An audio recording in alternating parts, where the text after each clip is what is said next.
இன்றைக்கி நான் உங்களுக்கு அறிமுகப்படுத்த போகிற புத்தகம் என்னுடைய தோழர் சசிகலா தளபதி விஜயராஜ் அவங்க எழுதின விட்டு விடுதலையாகி அப்படிங்கிற இந்த சிறுகதை தொகுப்பை பற்றி தான் நான் சொல்ல போகிறேன். இதில் ஒரு 6 சிறுகதைகளை எழுதியிருக்காங்க. 6 சிறுகதைகளுமே ரொம்ப நல்லாயிருக்கு.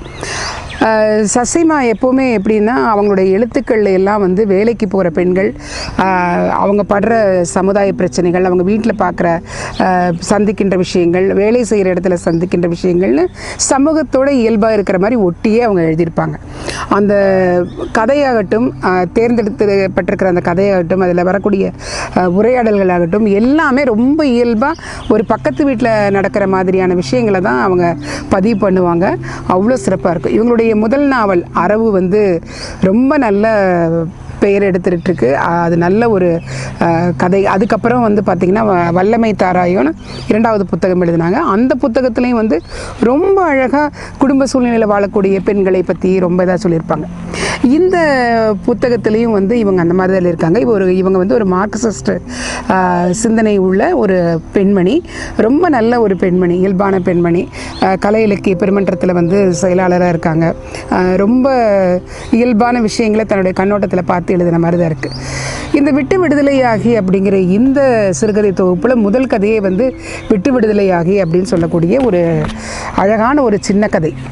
அந்த கதை பார்த்திங்கன்னா நம்மளுக்கு எல்லாருடைய குடும்பங்கள்லையுமே, நம்மளுடைய உறவுகள்லையாகட்டும், இல்லை நம்மளுடைய நட்பு வட்டாரத்திலேயாகட்டும், யாராவது ஒரு பெண்மணி அந்த மாதிரி இருப்பாங்க. குடும்பத்தினுடைய சுமைகளை எல்லாம் கடைசி வரையை தூக்கி சுமக்கக்கூடிய அந்த ஒரு பெண்மணி நிச்சயமாக இருப்பாங்க.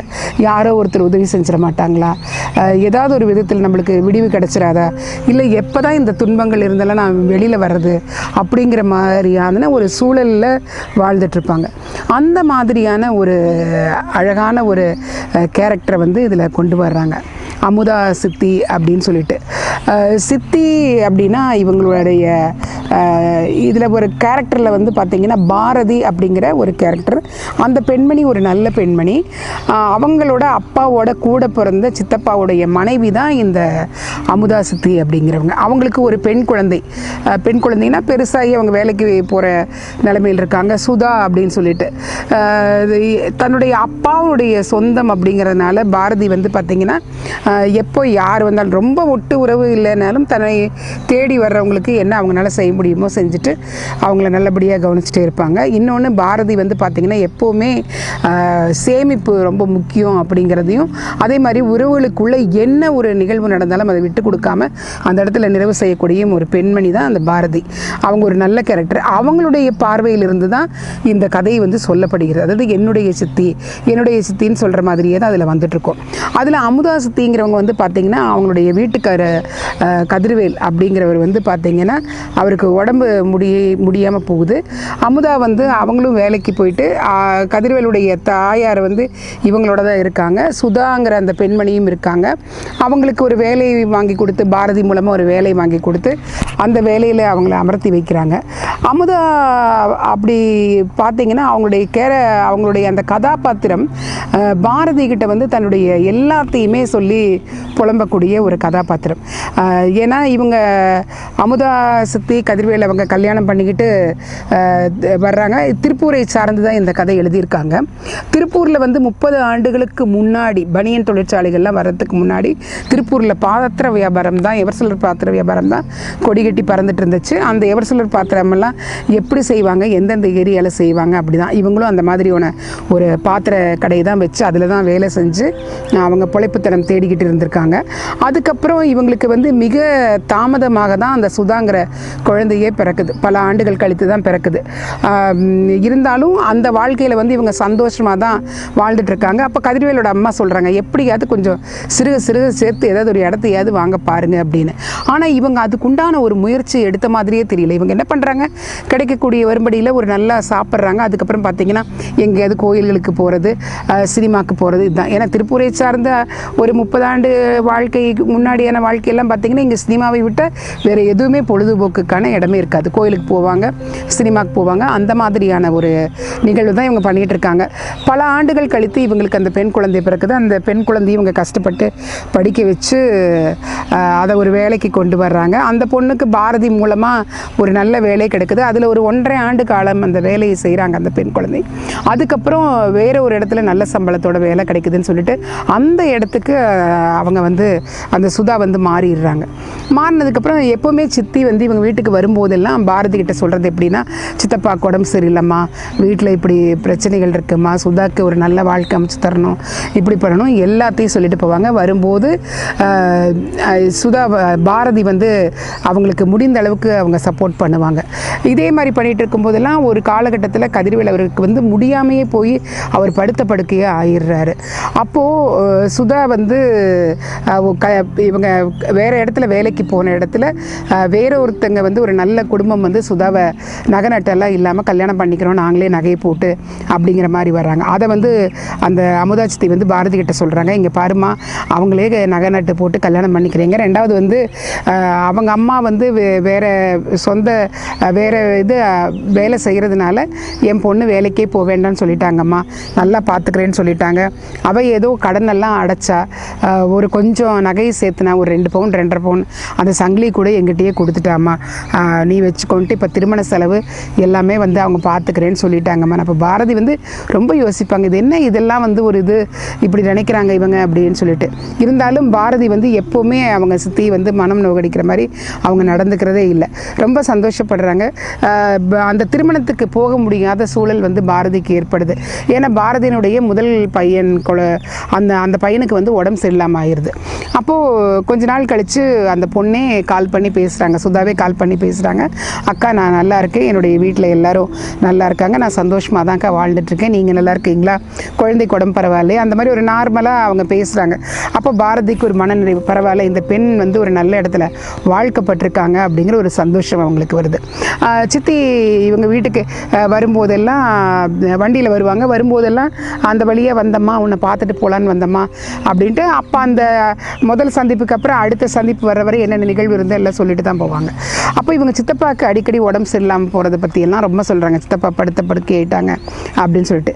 இதில் சுதா வந்து ரொம்ப திருமணத்துக்கு முன்னாடி இவங்ககிட்ட வந்து நிறைய விஷயங்களை ஷேர் பண்ணிப்பாங்க. அக்கா நம்ம வந்து குடியிருக்கிறது ரொம்ப இத்தினோடு சின்ன ரூமுங்கக்கா, அந்த ரூமில் ஒரு சைடு நம்ம வந்து சமையல் ரூமு, சமையல் கட்டு வச்சுருக்குறோம், ஒரு பக்கம் குடங்கள் வச்சுருக்குறோம், ஒரு பக்கம் பாட்டி அங்கேயே உட்காந்து டிவி பார்க்குறாங்க, அப்பா கட்டிலில் படுத்த படுக்கை ஆயிட்டார், அங்கேயே அவரு இருக்க வேண்டியதாக இருக்குது, குளிச்சுட்டு வந்து துணி மாற்றுறதுக்கு கூட இடம் இல்லைன்னு புலம்புவாங்க. அப்போ பாரதி ரொம்ப சங்கடப்படுவாங்க, என்னடா, ஏன்னா திருப்பூரில் இந்த மாதிரி இடங்கள்லாம் இன்னுமே இருக்குது, ஒத்தரும்குள்ளாரையே வாழ்க்கை ஓட்டுறவங்களாம் நிறைய பேர் இருக்காங்க. நம்ம நினச்சிட்டு இருப்போம் திருப்பூர் மக்கள் எல்லாம் நல்லா இருக்காங்க அப்படிங்கிற மாதிரி. இல்லைங்க, இங்கே வாழக்கூடியவங்கெல்லாம் பார்த்திங்கன்னா சின்ன ஒரு ஒண்டு குடித்தனம்னு சொல்லுவாங்க, லைனாக ஒரு 10-15 வீடு இருக்கும். அந்த வீட்டுக்கு பார்த்திங்கன்னா மொத்தமே ஒரு 2 பாத்ரூம் தான் வச்சுருப்பாங்க. அதில் அவங்க எல்லாம் வாழ்வாங்க. ஒருத்தர் மாற்றி ஒருத்தர் குளிச்சுட்டு வந்தாங்கன்னா அடுத்தவங்க போய் குளிக்கிறதுக்கு தயாராவாங்க. இன்னும் அந்த மாதிரி ஒண்டு குடித்தனங்கள்லாம் இப்போ நான் இருக்கிற பகுதிகளிலேயே நிறைய வீடுகள் இருக்குது. 20 வீடுகள், 21 வீடுகள், 10 வீடுகள், அந்த மாதிரி எல்லாம் இருக்குது. இப்போ அன்றாடம் அந்த மாதிரி எல்லாம் நம்ம பார்த்துட்ருக்கோம். அதில் வந்து கஷ்டப்படக்கூடிய அந்த மனிதர்களை எல்லாம் வந்து எப்படி இவங்க கஷ்டப்படுறாங்க அப்படிங்கும்போது சில சமயம் சிந்திக்க சொல்லும். எப்படி தான் அந்த பாத்ரூம் யூஸ் பண்ணுறாங்க, எப்படி தான் இது பண்ணுவாங்க அப்படிங்கிற மாதிரி சிந்தனைகள்லாம் நம்மளுக்கு வரும். அந்த மாதிரியான ஒரு ஒண்டி குடித்தனத்தில் தான் இவங்க வாழ்ந்துட்டுருக்காங்க. அப்போ சுதாக்கு திருமணமாகி போயிடுது. அதுக்கப்புறம் சித்தி ஒரு நாள் வர்றாங்க, ஒரு வளகாப்புக்கு போகிறாங்க. அப்போ அங்கே வந்து என்ன ஆகுதுன்னா, சித்தி வந்து இடையில திடீர்னு பாரதி நீயும் மாப்பிள்ளையும் சாப்பிட்டு போங்க, நான் வந்து எனக்கு ஒரு முக்கியமான வேலை இருக்குமா, போயிட்டு வந்துடுறேன் அப்படின்ட்டு அவசரமாக கிளம்பி போயிடுறாங்க. பாரதி யோசிக்கிறாங்க, என்ன இது வந்து ரொம்ப சொந்தக்காரங்க, வேண்டிப்பட்ட சொந்தக்காரங்களுடைய வளகாப்பாச்சு, சித்தி இந்த இடத்துல நிற்கணுமே, நிற்காம எங்கே சித்தி இப்படி ஓடுறாங்க, என்னன்னு தெரியலையே, சித்தி வேறு நம்மகிட்ட ஒன்றும் சொல்லாமல் போகிறாங்களேன்னு பாரதி நினச்சிட்டு பாரதி அங்கே கிளம்ப ஆரம்பிக்கிறாங்க. கிளம்பிட்டு வெளியில் வந்து ஒரு செடி வாங்கிட்டு இவங்க வண்டி ஸ்டார்ட் பண்ணும்போது எதிரில் சித்தி வண்டியில் வேகமாக வர்றாங்க. வந்து என்னம்மா பாரதி கிளம்பிட்டியா, சாப்பிட்டியா நல்லா விசாரிக்கிறாங்க. ஆமாம் சித்தி, எங்கே நீங்கள் வந்து இப்படி திடீர்னு பாதியிலேயே கிளம்பி போயிட்டீங்க அப்படின்னு கேட்கும்போது, என்னப்பா பண்ணுறது, உங்கள் சித்தப்பா வந்து டயஃபர் மாற்றணும் ஃபோன் பண்ணார், நான் போய் டயஃபர் எல்லாம் க்ளீன் பண்ணி டயஃபர் எல்லாம் மாற்றி விட்டுட்டு வரேங்கும்போது பாரதிக்கு அப்படி திக்குன்னு ஆகுது. என்னடா இங்கிருந்து 23 கிலோமீட்டர் போய் இவங்களுக்கு எல்லாம் மாற்றி விட்டுட்டு திரும்பவும் இங்கே வந்திருக்காங்களே அப்படின்னு சொல்லிட்டு இது பண்ணுறாங்க. அப்போ சித்தி சொல்கிறாங்க, நான் என்னதாம்மா பண்ணுறது, எப்போ தான் எனக்கும் ஒரு நிம்மதி ஒரு விடுதலை கிடைக்கும்னு எனக்கும் தெரியல, எல்லாத்தையும் நான் சமாளிக்க வேண்டியதாக இருக்குது. அப்போது இந்த சுதாக்கு கல்யாணம் நடக்க போகிறதுக்கு ஒரு 20 நாள் இருக்கும்போது அந்த பாட்டி இறந்துருவாங்க, அந்த கதிர்வேலுடைய அம்மா இறந்துருவாங்க. அதையும் வந்து இவங்க ஒண்டி பெண்ணாக நின்று அந்த சீக்கிரமே அந்த 16 காரியங்களையெல்லாம் 5ஆம் நாளே வச்சு முடிச்சுட்டு அந்த திருமணத்தையும் வெற்றிகரமாக நடத்தி முடிச்சிடுறாங்க. அதுக்கப்புறம் இவருக்கு ரொம்ப பேச்செல்லாம் போயிடுது, அந்த கதிர்வேல் அவர்களுக்கு வந்து பேச்செல்லாம் போயிடுது. அப்போ இவங்க சொல்கிறாங்க, பகல் நேரத்தில் இந்த மாதிரி நான் வேலையை விட்டு 3 தடவை வந்து உங்கள் சித்தப்பாவை பார்த்துட்டு அவருக்கு செய்ய வேண்டியது செஞ்சுட்டு போயிடுவோமா, நைட்டு மட்டும் டயாஃபர் போட்டு விட்டுட்டு நான் கொஞ்சம் ஓய்வு எடுத்துப்பேன், அப்புறம் மறுநாள் காலையில் எந்திரிச்சு ஓட வேண்டியதாக இருக்குது அப்படிங்கும்போது ரொம்ப இது வேலையும் பார்த்து பாரதி ரொம்ப யோசிக்கிறாங்க. தான் சின்ன பெண்ணாக இருந்த காலத்திலிருந்து சித்தி வந்து எவ்வளோ கஷ்டப்பட்டாங்க, எவ்வளோ தூரம் இந்த குடும்பத்துக்காக பாடுபட்டுருக்காங்க, அவங்களுக்கு என்றைக்கு இந்த ஒரு நல்ல விடிவு காலம் வரப்போகுதுன்னு தெரியலையே அப்படின்னு வருத்தப்பட்டுட்டு இருப்பாங்க. அப்புறம் இப்படியே இருக்கும்போது ஒரு நாள் சித்தி வந்து ஃபோன் பண்ணுறாங்க, இந்த மாதிரி உங்கள் சித்தப்பாவுக்கு ரொம்ப உடம்பு சரியில்லைம்மா, என்னமோ 2-3 நாள் தான் இருக்கும் போல் தாங்கும் போல் இருக்குது, நீ ஒன்றும் இப்போத்துக்கு வர வேண்டாம், நான் உனக்கு அப்புறமா ஃபோன் பண்ணுறேன் அப்படிங்கிறாங்க. எப்போ வந்து அந்த அமுதா சித்தி வந்து சித்தப்பாவுக்கு உடம்பு சரியில்லைன்னு சொன்னாலும் பாரதி வந்து அங்கே போய் அவங்களுக்கு பார்த்துட்டு தேவையானதெல்லாம் செஞ்சு கொடுத்துட்டு வரக்கூடிய ஒரு நல்ல கேரக்டர். அப்புறம் 1 வாரம் ஆச்சு, 1 மாதம் ஆச்சு, என்னடா இந்த மாதிரி ஒரு ஃபோனே என் சித்திக்கிட்ட இருந்து வரல, அப்போ சித்தப்பா நல்லாயிட்டார் போல் இருக்குன்னு நினச்சிட்டு இவங்க பாட்டுக்கு கேஷுவலாக எங்கள் வேலைகள் எல்லாம் பார்த்துட்ருக்காங்க. ஒரு நாள் சுதாகிட்ட இருந்து ஒரு ஃபோன் கால் வருது.